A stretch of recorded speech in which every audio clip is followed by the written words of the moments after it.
افغانستان سے کروڑوں روپے مالیت کی منشیات پاکستان سمنگلنگ کی کوشش ناکام بنا۔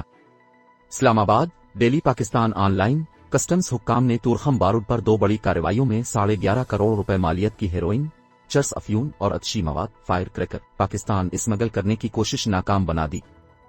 فیڈرل بورڈ ریونیو FBR کے مطابق محکمہ کسٹمز کے حکام نے پہلی کارروائی میں کروڑ روپے مالیت کی منشیات جبکہ دوسری کارروائی میں پیاز کی آڑ میں فائر کریکر اسمگل کرنے کی کوشش بھی ناکام بنا دی۔ انہوں نے بتایا کہ محکمہ کسٹمز نے افغانستان سے کروڑوں روپے مالیت کی منشیات پاکستان اسمگل کرنے کی کوشش ناکام بنا دی ہے۔ کسٹمز حکام نے تورخم پاک افغان بارڈر پر پکڑی جانے والی منشیات کی مالیت 11.5 کروڑ روپے سے زائد کی ہے۔ انہوں نے بتایا کہ منشیات تورخم بارود کے راستے پاکستان داخل ہونے والے ٹرک کے خفیہ خانوں میں چھپار کی تھی۔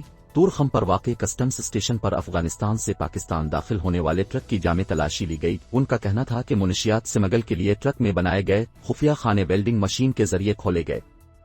ٹرک کے خفیہ خانوں سے کئی کلوگرام ہیروئن، چرس اور افیون سمیت دیگر منشیات برآمد کر کے ضبط کر لی گئی ہے۔ دوسری کارروائی میں ٹرک کے خفیہ خانوں سے 1 کروڑ روپے سے زائد مالیت کا 5413 کلوگرام اتشی مواد فائر کریکر برآمد کر کے ضبط کر لیا گیا۔